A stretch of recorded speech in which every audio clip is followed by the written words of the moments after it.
नमस्कार, superfast top 10 news में आपका स्वागत है। मैं हूं आपके साथ समीक्षा दादीज। आइए बात करते हैं आज की तमाम ताजा खबरों पर। दिल्ली शराब घोटाला केस में सीबीआई ने मुख्यमंत्री अरविंद केजरीवाल को गिरफ्तार कर लिया है। केंद्रीय जांच एजेंसी उन्हें आज सुबह तिहाड़ जेल से लेकर राउज एवेन्यू कोर्ट पहुंची। अवकाशकालीन पीठ के न्यायाधीश अमिताभ रावत के समक्ष केजरीवाल को पेश किया गया। सीबीआई ने कोर्ट से उनकी कस्टडी की मांग की। केजरीवाल की गिरफ्तारी के लिए सीबीआई का ये कारण था कि वह उस कैबिनेट का हिस्सा थे जिसने शराब नीति को मंजूरी दी थी। जांच एजेंसी ने आरोप लगाया कि रिश्वत लेने के बाद दिल्ली की आबकारी नीति 2021 और 22 में हितधारकों के मन मुताबिक संशोधन किए गए। थोक विक्रेताओं के लिए प्रॉफिट मार्जिन 5% से बढ़ाकर 12% कर दिया गया। नीट प्रश्न पत्र लीक मामले में चौतरफा घिरी नेशनल टेस्टिंग एजेंसी अब अपने पोर्टल व वेबसाइट की सुरक्षा में जुट गई है। पिछले 2 दिनों से एनटीए के पोर्टल और वेबसाइट हैक होने की चर्चा हो रही है। एनटीए ने इससे इनकार करते हुए अपनी वेबसाइट को सुरक्षित बताया, साथ ही सुरक्षा के उपाय बढ़ाने भी शुरू कर दी। एनटीए ने समन्वयकों को मेल कर उन्हें सिक्योरिटी पासवर्ड बदलने के निर्देश दिए। देश के सभी कोऑर्डिनेटरों को सोमवार को मेल किया गया था। मंगलवार को पासवर्ड बदल दिए गए। नीट पेपर लीक मामले में जांच के लिए सीबीआई अधिकारियों की एक टीम मंगलवार को हजारीबाग पहुंची। पुणे पोस्ट कार दुर्घटना मामले में बॉम्बे हाईकोर्ट ने किशोर आरोपी को सुधार गृह से रिहा करने का आदेश दिया है। बॉम्बे हाईकोर्ट ने नाबालिग आरोपी को जमानत दे दी। कोर्ट का आदेश है कि नाबालिग आरोपी को बुआ के पास रखना होगा। न्यायमूर्ति भारती डांगरे और न्यायमूर्ति मंजूषा देशपांडे की पीठ ने उन्हें राहत देते हुए कहा कि हालांकि दुर्घटना दुर्भाग्यपूर्ण थी, लेकिन उन्हें ऑब्जर्वेशन होम में नहीं रखा जा सकता।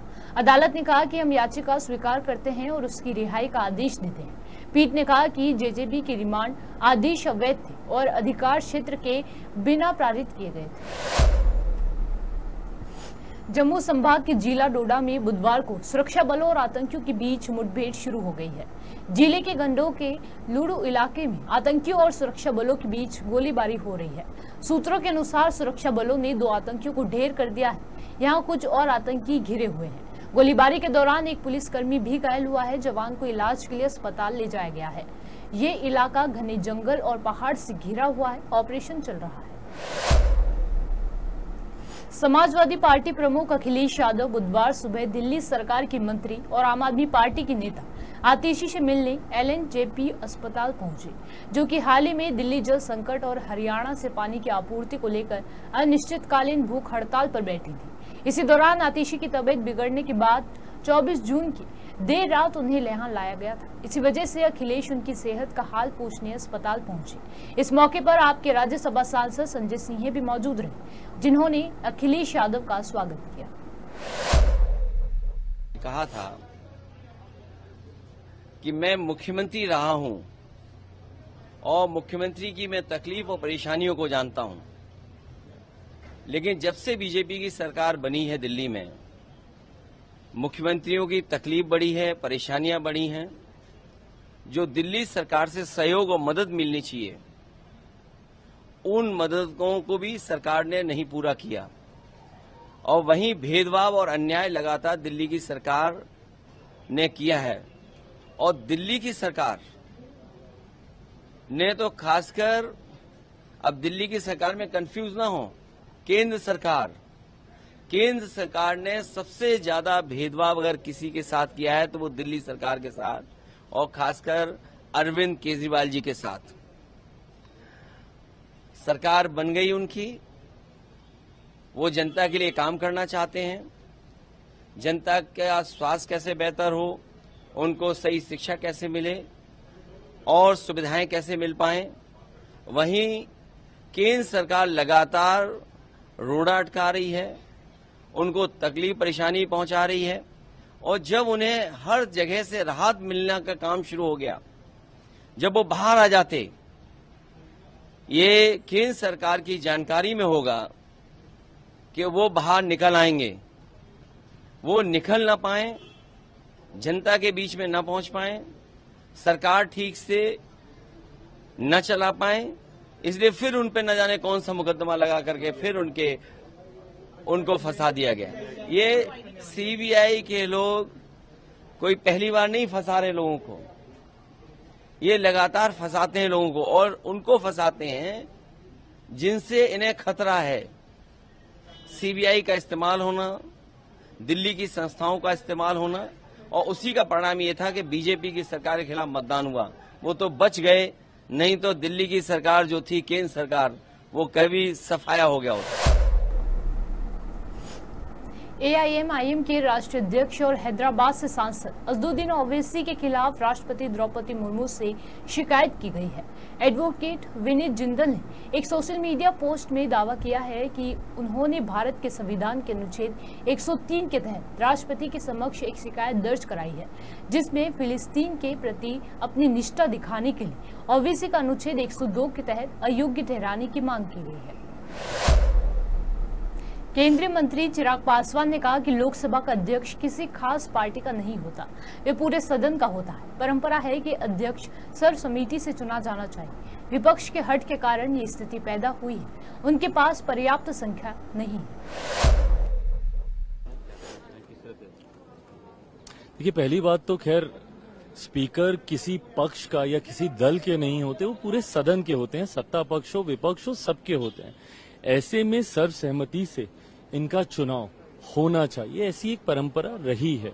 आजादी के बाद से अक्सर हम लोगों ने देखा है कि इसी परंपरा का सत्ता पक्ष विपक्ष निर्वहन करते हुए सर्वसहमति से स्पीकर को चुना जाता है। बट बहरहाल विपक्ष की जिद की वजह से एक ऐसी परिस्थिति सामने आई है, और विपक्ष पूरी तरीके से जानता है कि ना उनके पास संख्या है, ना उनके पास वो आंकड़े हैं जिससे वो अपने प्रत्याशियों को जिता पाए। बट बहरहाल जहां एक तरफ आदरणीय ओम बिरला जी की जीत सुनिश्चित है, हम लोग इस बात को भी मानते हैं कि उनकी तरफ के भी कई लोग ऐसे हैं जो हम लोग के पक्ष में मतदान करेंगे, जो कि इस सोच के खिलाफ हैं जहां पे इन लोगों ने स्पीकर के पद तक को चुनाव के क्षेत्र में लेके जाने की सोच रखी। इंडिया ब्लॉक की तरफ से भी होना है, लेकिन उधर इंडिया ब्लॉक में देखने को आया है कि अभिषेक बनर्जी टीएमसी जो है तो सपोर्ट की है, बट इंडिया ब्लॉक उनका कहना है कि हमसे कोई संपर्क नहीं किया गया था जब स्पीकर का इन लोगों ने अनाउंसमेंट किया था। भाई, अब कल आपने तस्वीरें ही अपने में बयां करती है, जहां एक तरफ हम लोग गए थे नामांकन के लिए, वहीं दूसरी तरफ विपक्ष गए थे नामांकन के लिए।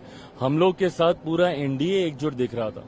उन तस्वीरों में जो तथाकथित इंडिया अलायंस है, उसमें उस अलायंस के बड़े नेताओं को तो हम लोगों ने कम से कम सामने नहीं देखा। अच्छा, एक और लास्ट क्वेश्चन है कि जिस तरह से बीजेपी बहुत सारे कांग्रेस सांसद गौरव गोगोई ने कहा कि सत्ता पक्ष को अपना रवैया बदलने की जरूरत है।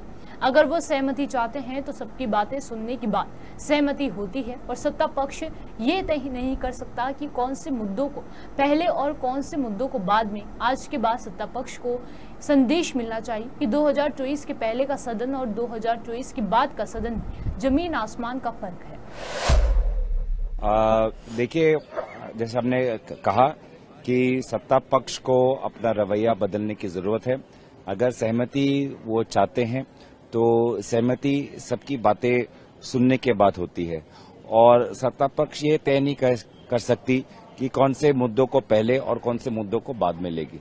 तो इसलिए मुझे लगता है कि आज के बाद सत्ता पक्ष को ये संदेश मिलना चाहिए कि 2024 का पहला का सदन और 2024 के बाद का सदन में बहुत जमीन आसमान का फर्क है। देखिए, जैसे हमने कहा कि सत्ता पक्ष को अपना रवैया बदलने की जरूरत है। अगर सहमति वो चाहते हैं तो सहमति सबकी बातें सुनने के बाद होती है, और सत्ता पक्ष ये तय नहीं कर सकती कि कौन से मुद्दों को पहले और कौन से मुद्दों को बाद में लेगी। तो इसलिए मुझे लगता है कि आज के बाद सत्ता पक्ष को ये संदेश मिलना चाहिए कि 2024 का पहला का सदन और 2024 के बाद का सदन में बहुत जमीन समाजवादी पार्टी के अध्यक्ष और कन्नौज सांसद अखिलेश यादव ने ओम बिरला को लोकसभा अध्यक्ष बनने पर बधाई दी। सदन में बोलते हुए अखिलेश ने कहा कि हमें उम्मीद है कि किसी के साथ भेदभाव नहीं होगा। उम्मीद है कि सदन में किसी की आवाज दबाई नहीं जाएगी। अखिलेश ने अपने संबोधन में आगे कहा कि हर दल को बराबरी का सम्मान मिले।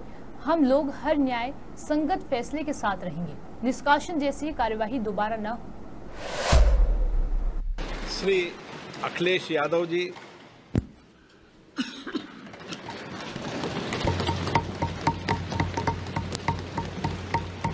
लोकसभा के नवनिर्वाचित अध्यक्ष जी को मैं बहुत बहुत बधाई और शुभकामनाएं देना चाहता हूं। जहां प्रधानमंत्री जी और हमारे साथी लीडर ऑपोजिशन ने आपको बधाई दी है, वहीं मैं भी उनसे जुड़ कर के आपको बधाई देना चाहता हूं। आप इस सदन के स्पीकर दोबारा चुने गए हैं। आपके पास 5 साल का जहां अनुभव रहा है, वहीं आपके पुराने और नए सदन का भी आपको अनुभव रहा है। मैं अपनी तरफ से, अपने साथ के सभी सदस्यों की तरफ से बहुत बहुत बधाई और शुभकामनाएं देता हूं। जिस पद पर आप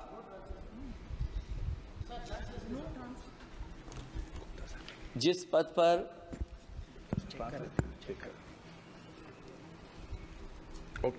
पद पर आप बैठे हैं, इससे बहुत गौरवशाली परंपराएं जुड़ी हुई हैं और हम सब यही मानते हैं कि बिना भेदभाव के आगे बढ़ेगा और लोकसभा के अध्यक्ष के रूप में आप हर सांसद और हर दल को बराबरी का मौका और सम्मान देंगे। निष्पक्षता इस महान पद की महान जिम्मेदारी है। आप लोकतांत्रिक न्याय के मुख्य न्यायाधीश की तरह बैठे हैं। हम सबकी आपसे अपेक्षा है कि किसी भी जनप्रतिनिधि की आवाज दबाई न जाए और ना ही निष्कासन जैसी कार्रवाई दोबारा सदन की गरिमा को ठेस पहुंचाएं। आपका अंकुश विपक्ष पे तो रहता ही है, लेकिन आपका अंकुश सत्ता पक्ष पे भी रहे।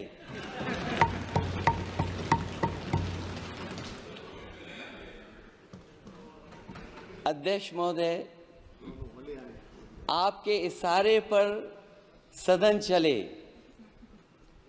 इसका उल्टा ना हो। हम आपके हर न्याय संगत फैसले के साथ खड़े हैं। मैं एक बार फिर आपको इस अध्यक्ष पद पर बैठने के लिए बहुत बहुत बधाई देता हूं। मैं सदन में पहली बार आया हूं, ये नए सदन में। मुझे लगा कि हमारे स्पीकर की कुर्सी बहुत ऊंची होगी, क्योंकि मैं जिस सदन को छोड़ के आया हूं, अध्यक्ष जी, उसकी कुर्सी बहुत ऊंची है।